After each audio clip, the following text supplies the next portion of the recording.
In this video, we are going to do an overview of one of the most recognizable weapon systems in the entirety of Battletech. Few weapons are so respected in the lore, in the video games, or in the tabletop.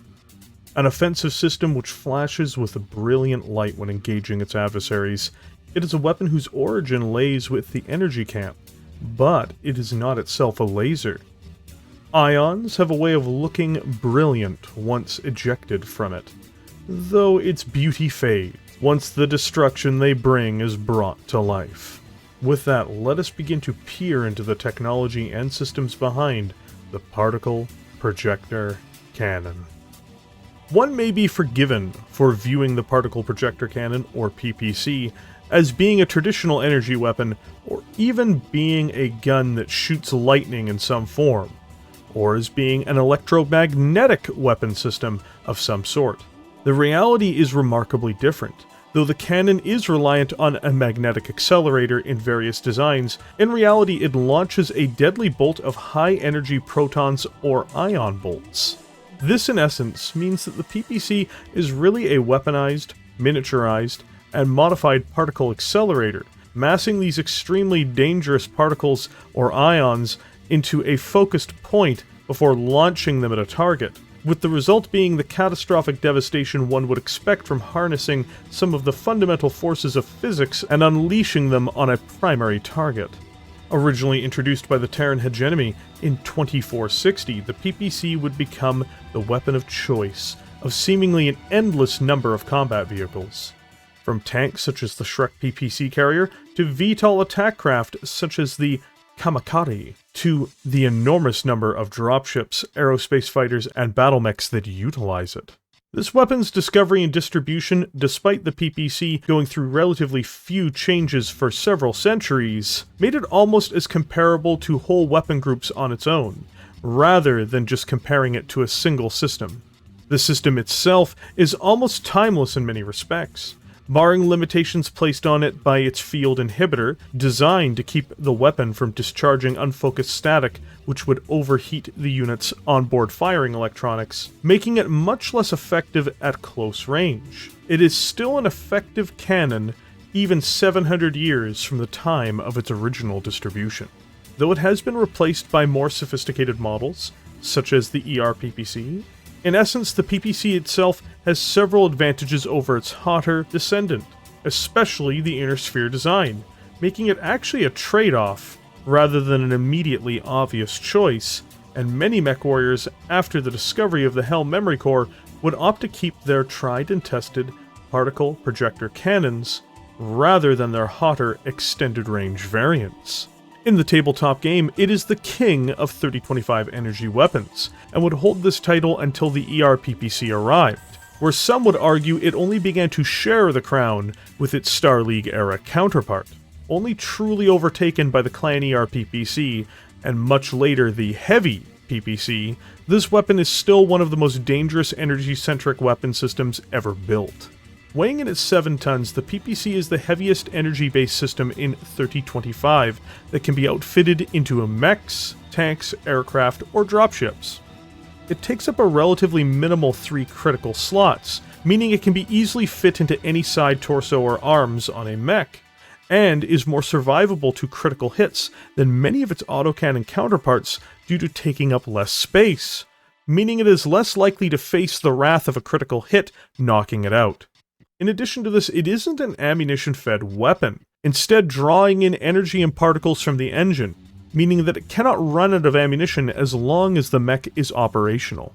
The cannon may be fired once per turn, and a hit resulting from it will yield 10 damage to a single location, the most damage possible by an energy weapon, again, in 3025, and only surpassed by the Clan ER-PPC in 3050, which does 15. Or the Draconis Combine's Heavy PPC in 3067, which also does 15.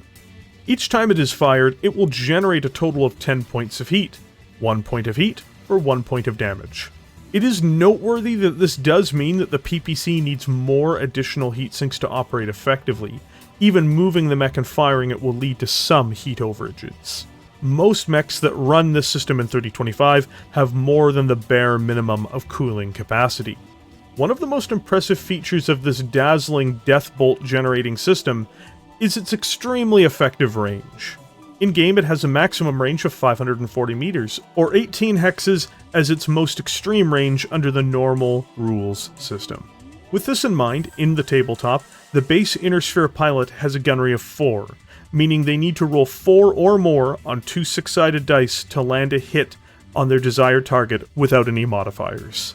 To break down its range brackets and the impacts it has on how it performs, its short range is from 1 to 6 hexes, or 180 meters at maximum. Inside of this range, it doesn't suffer any 2-hit penalties when firing on a target in the tabletop, though there is a caveat. The PPC has a minimum range of 90 meters, or 3 hexes, as a result of its field inhibitor.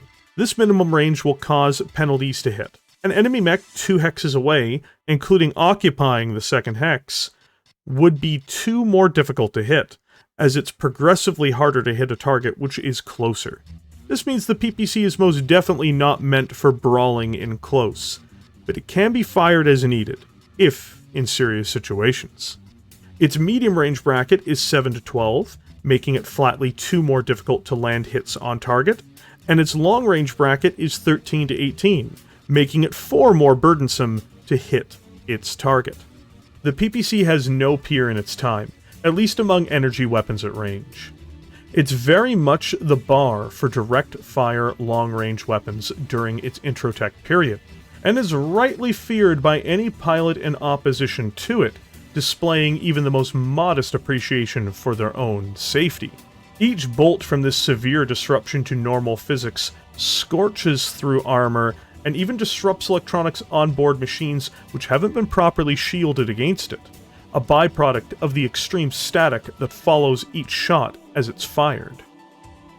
With every strike across the hull of an enemy mech or tank, it scorches away armor and sears internals.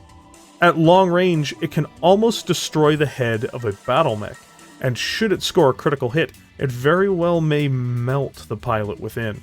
It is common, and it is feared, for a reason.